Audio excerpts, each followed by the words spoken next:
كم مرة اتلعب عليك الفرايد ليفر اتاك وان هو دايما بينط الحصان بتاعه في الجي 5 ويجيب الفيل بتاعه في السي 4 وبعد كده ياكل بدأ الاف 7 ده بالحصان ويعمل لك فرك على الوزير والطابية.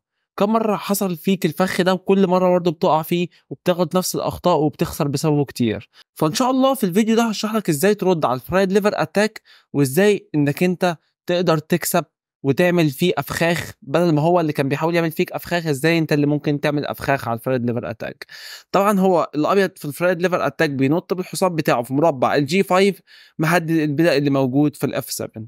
طبعا احنا هنا في الشكل ده هنلعب دي 5 بيست موف. طبعا هنا الابيض عنده اختيار وحيد من ان هو ياكل بدأ في بدأ مهدد الحصان بتاعي، واول لما ياكل بدأ في بدأ مهدد الحصان في اللحظه دي انت هتلعب بي 5 مهدد الفيل بتاعه. طبعا هتقول اللاين ده ضعيف، هقول لك اللاين ده تلعب مع ماجنس كارلسن ضد جوكيش، اتنين من اقوى لاعبي العالم في الشطرنج. واحد جوكيش بينافس على بطوله العالم وماجنس كارلسن غني عن التعريف. ماجنس كارلسن هنا لعب بي 5. طبعا ايه الفكره بتاعتها؟ الفكره بتاعتها انك انت مهدد الفيل، فطبعا لو لعب اللاين السهل والواضح وان هو اكل الحصان فهنا بكل بساطه انت هتروح تاكل الفيل بتاعه، وساعتها اول لما الابيض يعمل تبييت فبكل بساطه هتلعب اتش 6 هتمشي الحصان ده. فلما الحصان ده يمشي من هنا هتكمل عن طريق نقله الاي 4 مهدد الحصان بتاعه.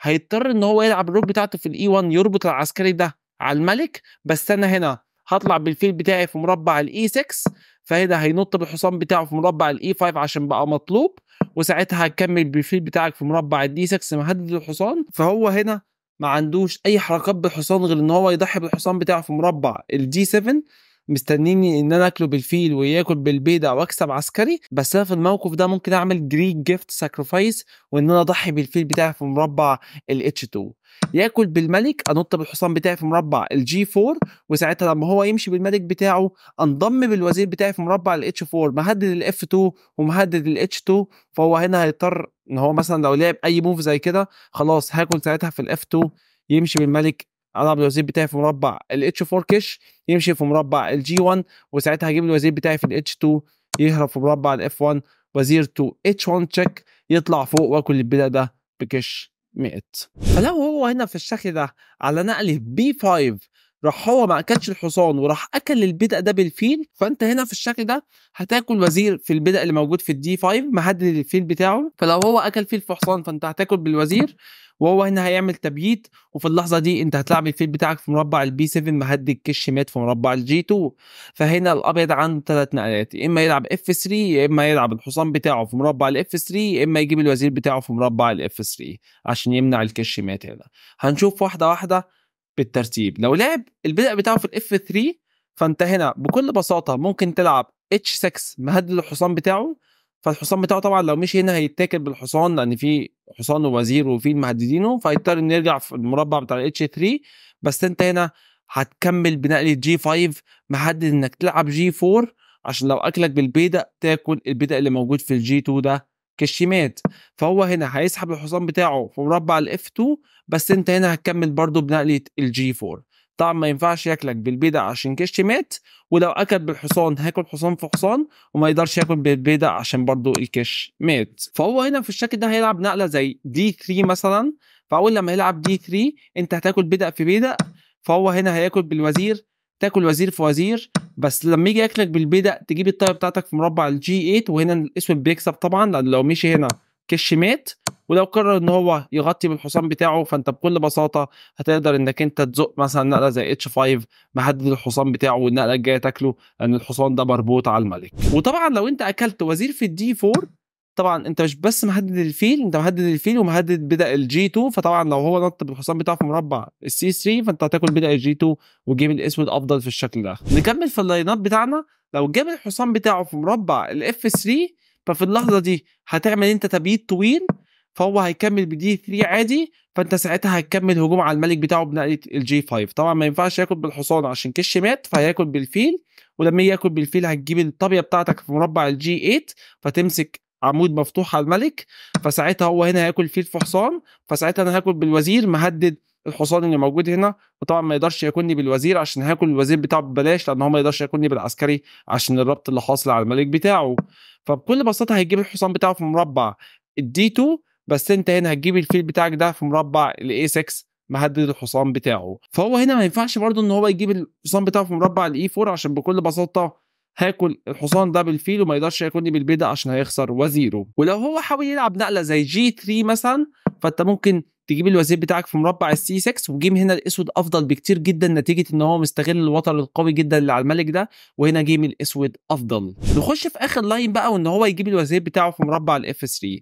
لو جاب الوزير بتاعه في مربع الF3 فانت هنا هتزق البدأ بتاعك في مربع الE4 مهدد الوزير بتاعه، فلما هو يمشي بالوزير بتاعه هتجيب البدأ بتاعك في مربع الH6 مهدد الحصان بتاعه، فلما يمشي بالحصان بتاعه بكل بساطه في اللحظه دي انت هتبيت طويل وبتجهز لهجوم قوي جدا على جناح ملك الابيض.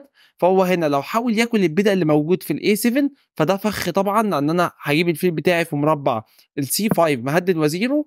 النقله الوحيده للوزير هنا ان هو يجي في مربع الاي 5، بس انت هنا هتزق البدأ بتاعك في مربع الاي 3 مهدد كش مات ومهدد انك تزق مثلا نقله زي اي 2 او مهدد انك تاكل بدأ في بدأ. فلو هو هنا حاول يلعب نقله زي اف 3 فانا طبعا هاكل بدأ في بدأ بكش بالكشف بالفيل بتاعي، ممكن النقله الجايه رقي او كمان اكل الفيل واعمل ترقيه الموقف ده ويننج الاسود. فبعد نهايه اي 3 خلاص الموقف ده مكسوب. لو لعب بيست موف ان هو جاب الحصان بتاعه في مربع الاف 4 مثلا محمد كش مات، بس انت بتاكل اي في الاف 2. وطبعا لو هو اكل بالطابيه او لو حتى هو حاول يمشي بالملك بتاعه فخلاص انت بتجيب الحصان بتاعك في الاتش 5 بافكار هجوم مميته للاسود. طبعا ما ينفعش اكل بالحصان عشان الكش مات، ولو ما اكلش بالحصان انا النهارده الجاي هاكل حصان في حصان واكل وزير في بيضه واكسب الدور. واحد يقول لي طب هو ايه احسن لاين ممكن الابيض يلعبه؟ احسن نقله الابيض لازم يلعبها ولازم يكون مذاكر اللاين ده كويس جدا ان هو يجيب الفيل بتاعه بعد نقله البي 5. طبعا يجيب الفيل بتاعه في مربع الاف 1 ويرجع مكانه. لو حد مش مذاكر اللاين ده استحاله ان هو يرجع بالفيل بتاعه في مربع الاف 1 ويرجع يحمل بيدا كانه بيأخر الانتشار بتاعه جدا جدا. بس برضه حتى لو هو لعب البيست موف فانا برضه جايب لك رد قوي جدا عليه. طبعا في اللحظه دي انت هنا هتزق اتش 6 مهدد الحصان بتاعه. طبعا ليه ما اكلتش البيدا ده؟ عشان لو اكلت البيدا ده هينط بالحصان بتاعه مهدد وزيري ومهدد البيدا ده بالحصان وكده جيم الابيض يعني لحد ما افضل سنه. بس انت هنا هتلعب اتش 6 فهو هنا بكل بساطه ممكن ياكل حصانك، بس لو اكل حصاننا هناكل الحصان بتاعه. فهو هنا هيضحي حصان في بيدا الاول على اساس ان انا لما اجي اكله بالملك ياكل الحصان بتاعي، بس انا هكمل بالبيشوب بتاعي في السي 5. فالابيض هنا هيقرر ان هو ياكل البيدا بتاعه اللي موجود في البي 5، فساعتها انا هنط بالفيل بتاعي في مربع الجي 5 وهنا جيم الاسود احسن بكتير. وتعديك مثلا تكمله بسيطه لو هو حاول يلعب مثلا نقله زي اف 3 فدي هتاخر الانتشار بتاعه وبعد كده هتفتح لي اوتار للملك الابيض ده، فبالتالي هو هيضطر ان هو يرجع بالفيل بتاعه في مربع الاي 2. بس انت هنا بكل بساطه ممكن تضحي فيل في العسكري اللي موجود في الاف 2 عشان لما يجي ياكلك بالملك تنضم بالحصان بتاعك في مربع الاي 5 عامل كش للملك. طبعا الملك ده ليه 1 2 3 4 5 مربعات، مفيش غير مربع واحد بس اللي صح وهيأكل الجيم. يعني مثلا لو حاول يجي هنا مثلا، طبعا هو ما ينفعش يجي في مربع الجي 3 ده عشان حصان كش مات. وطبعا نفس الكلام لو جه هنا برضو الوزير بتاعك في مربع الدي 4 كش مات. ولو هو حاول ان هو يجي في المربع ده فانت بكل بساطه تنضم بالوزير بتاعك في مربع الاتش 4 وعامل كش للملك. لو زق البيدق ده هتاكل حصان في بيدق بكش، لو اكل بالبيدق يخسر الطابيه وتكسب الدور. ولو هو هنا في الموقف ده حاول ان هو يمشي في مربع الاف 1 فالوزير بتاعك هينضم لمربع الاف 2 عامل كش مات للملك ده. فالنقله الوحيده هنا ان هو يجيب الملك بتاعه في مربع الاف 1، بس انت ساعتها هتكمل بالوزير بتاعك في الاف 6 عامل كش للملك يغطي بالفيل، وهنا تضغط على الفيل ده اكتر عن طريق نقله النايب بتاعك في الجي 5. وبكده جيم الاسود افضل بكتير ومحدد انك تلعب اي 4 وتكسب الفيل ده. والجيم ده افضل للاسود لان الاسود هو هنا اللي بيهاجم والابيض محطوط تحت ضغط شديد. ان شاء الله بعد الفيديو ده محدش هيقدر يعمل لك الفرايد ليفر، او لو حد قدر يعمله لك فانت هتقدر تكسب بسهوله عن طريق الاوبننج دي. ما تنساش تعمل سيف للفيديو ده وتشيره لصاحبك اللي دايما بيكسبك في الفرايد ليفر اتاك. ولو عجبك الفيديو ما تنساش تعمل لايك وفولو عشان ما يفوتكش اي جديد.